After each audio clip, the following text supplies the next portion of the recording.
low petrol. This thing needs some fuel. Taking risks right now.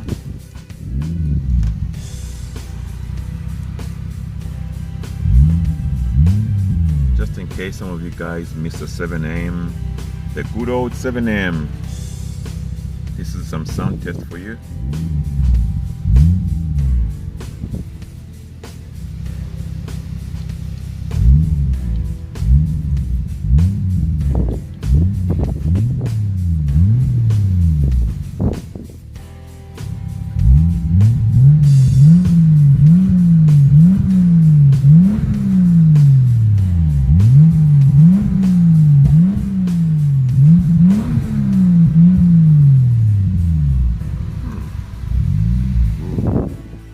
Got a little bit more fuel now. I must have shaken up the tank a little bit.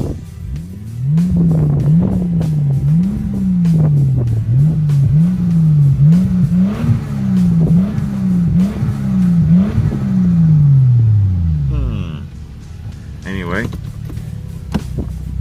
let's see what this thing can do. That's all right. I never miss that sound.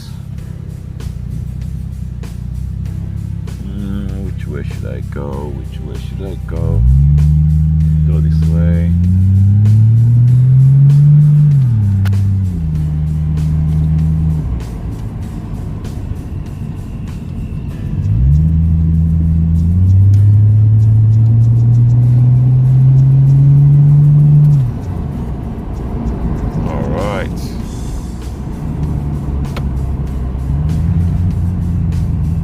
Second gear, automatic.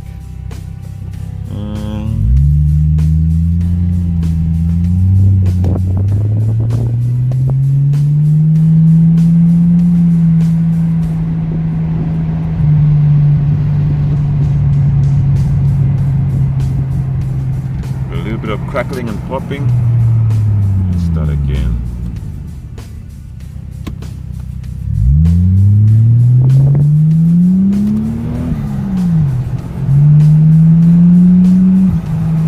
Same time. Check that mirror out. Mirror right there. I'll park in this spot.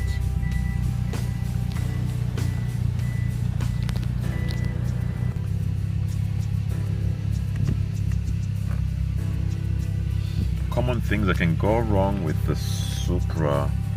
With this particular Mark III Supra, I've discovered, because I've had two of these cars now, and other Toyotas as well, from around this era, 90s, 80s and 90s, Corollas, any Toyota pretty much from these days, from this year. This one is a 1989 model, and one thing I've discovered with these cars is that they tend to have this climate control starts to fail after some years, and it's a very similar problem. This is the second Supra I've had that has the same issue, and that is the climate control here. You got the temperature setting, it loses certain functions after some time. So if you put on auto and you set it on hot, obviously the fans should start blowing, because I've got it on the hottest setting. I want it to be super hot, that's why I've got on auto.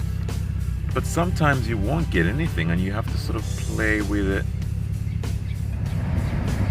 There you go, kicks in, you heard that? If I put it over here, it's gone. If I put it a bit cooler,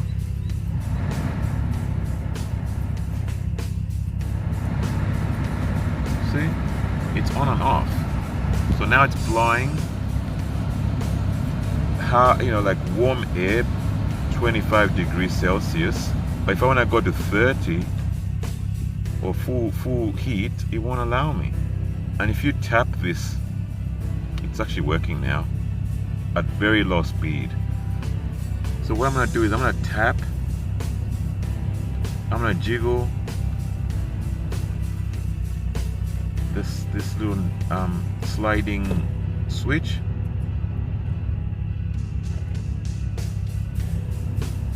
you jiggle it, sometimes it'll come on, or if you press it in a little bit, and what happens is that it's just the contacts inside that can wear out, and often it's actually the whole thing. What you need to do pretty much is either open this thing up. This is what I did with my other one, the older one I have. Actually, it's the same year, but the other one, I cleaned out the slide contacts inside, meaning you have to pull this whole thing apart, and also take out the whole climate control unit, and behind where you have the wiring loom connectors, where it has a socket connector, the actual socket, it wobbles and becomes loose over time. And the only way to fix that is to open this climate control from the back and actually go with a soldering iron and solder all the contacts, all the soldering contact points or solder joints in the actual climate control unit socket section. So on the circuit board, there's some socket points, some soldering points, and you just solder them up, and often this issue will be fixed. So sometimes if you bump it, like you knock them and they will start to switch back on, that is usually something loose connection wise. If you put on one, I got no air coming out, it's gone off again no matter what I do. So the problem is somewhere here on number 1 fan speed. There's an issue there. Jiggle it, sometimes it will come on mine it doesn't, but usually what I've discovered with this problem is that it's the actual unit, the whole unit. The soldering joint is broken on one of the wiring outputs at the back. Just resoldering the joints inside the circuit board at the back, that usually fixes that issue as well. I haven't done that to this one.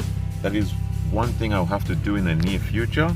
I'm just sharing with you some of the problems and how to overcome some of the electronic issues with old Toyotas, such as this one, Toyota Supra. It happens to the Lexus as well from the 90s. It's same kind of issues. They get old and they start to fail.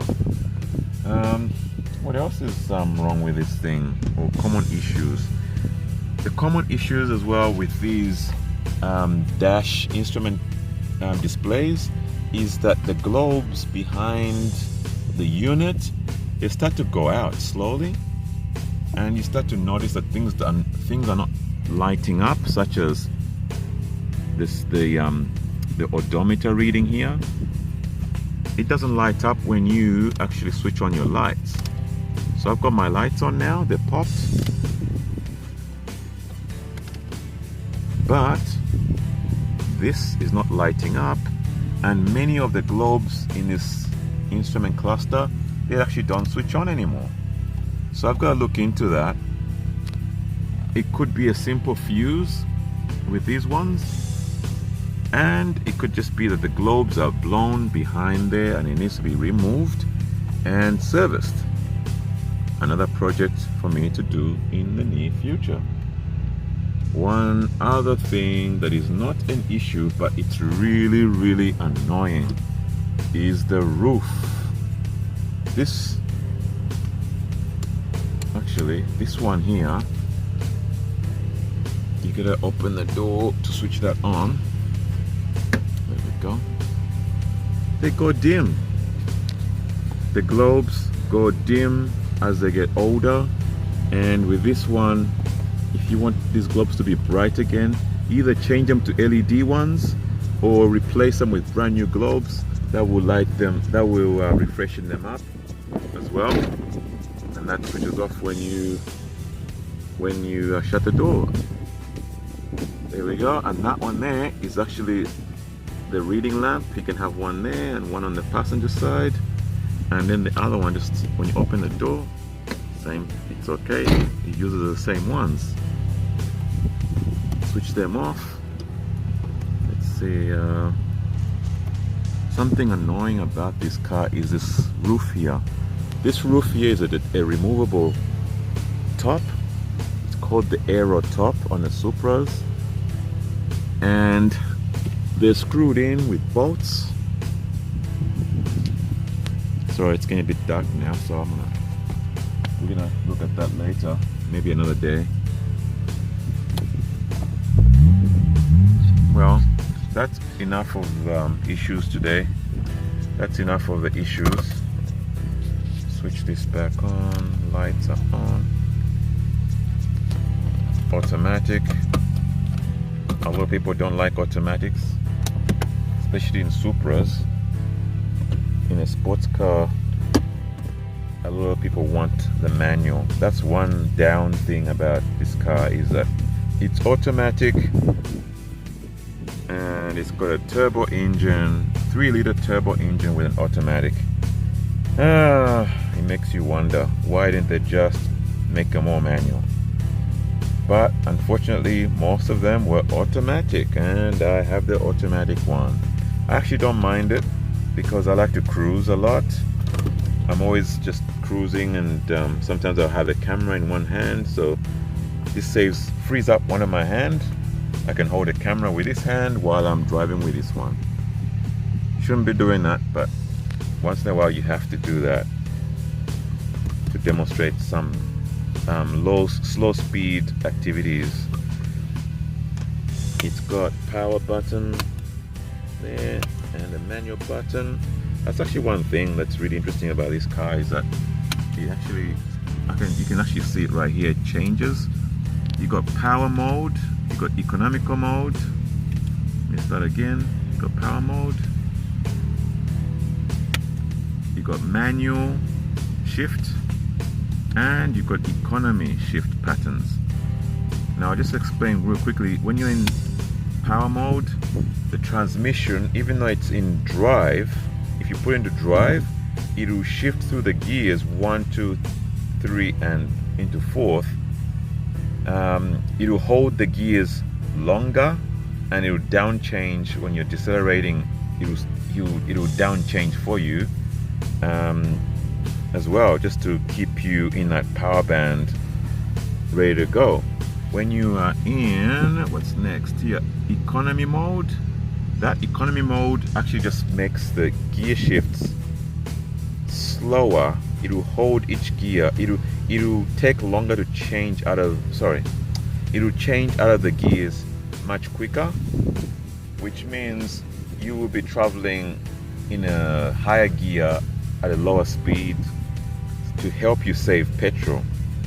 So when you start off, it will start off in gear 1, but it will quickly change into gear 2, and once you're into gear 3 or gear 2 and you accelerate, waiting for the gear box to kick down a gear, it won't do it. It will just hold that gear, and quickly it will slowly climb up into speed until you get to your desired speed. Now the other thing it has here, let me just click into manual mode. And what actually happens here is, when you're in manual mode, whatever gear you're in, it will stick into that gear. So right now I'm in 3rd gear, which is drive. If I decide to take off, this engine or this gearbox will take off in 3rd gear. If I'm in 2nd gear, if I try to launch this car, it will launch off in 2nd gear. If I in low gear, which is gear 1, it will launch and stay in gear 1. I'm now in 2nd gear, manual mode, and it's gonna actually take off. You hear it start off real slow. I'll just go back and restart, and what I'll do is I'll give you gear 1 first. I'll give you gear 2. You hear it start real slow. That's gear 2, and I'll go back. Let's do that again, and we'll start off in gear 1 this time. You'll see that it will actually change. Go into gear 1, take off the same speed again. That is the difference. With manual mode, you actually start in the gear you select, and it will stick into that gear until you decide, oh, I just scraped again. And yeah, anyway, you get the gist. I'm signing off. Over and out.